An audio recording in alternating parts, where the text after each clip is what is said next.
Thank you one and all for coming here. ఇక్కడ ఉన్న living legends అందరికీ కూడా మేము ఈ శివాజీ గారి సినిమా ప్రొడ్యూస్ చేసినప్పుడు కంటే మేము రిలీజ్ చేయడానికి ఒప్పుకున్నప్పుడు కంటే ఇప్పుడు చాలా పవర్ వచ్చినట్టు మాకు అనిపిస్తుంది. So thank you for coming here. And influencers, media, everybody over here, మీరందరూ కొంచెం సైలెంట్గా ఉంటే టెన్షన్ వేస్తుంది. మీరందరూ కొంచెం కేవు కేక అంటే మాకు కొంచెం ఎనర్జీ వస్తుంది. So yeah, thank you.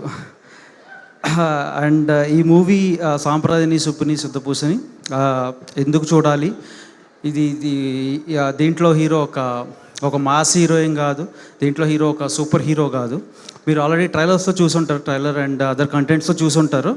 ఈ మూవీలో మంచి ఫన్ ఉంది, సరే మంచి ఒక క్రైమ్ ఏదో జరిగింది అనే ఊపు కనబడుతుంది. బట్ ఈ మూవీలో హీరో ఒక కామన్ మ్యాన్. సో ఒక కామన్ మ్యాన్కి తన ఫ్యామిలీకి ఒక కష్టం వస్తే ఎలా నిలబడతాడంటే అడ్డంగా నిలబడిపోతాడు.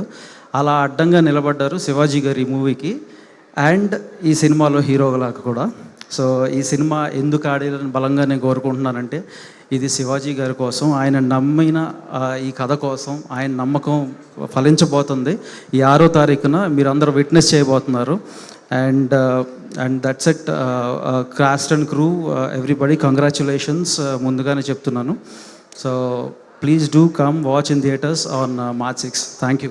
అండ్ ఈటీవీ వాళ్ళకి మాకు ఈ అవకాశం ప్రతిసారి ఇస్తున్న ఈటీవీ యాజమాన్యానికి, అట్లానే మా సాయి గారికి అండ్ నితిన్ గారికి thank you so much. And see you in theatres on March 6. Thank you so much అండి. నితిన్ చక్రవర్తి గారిని మాట్లాడు.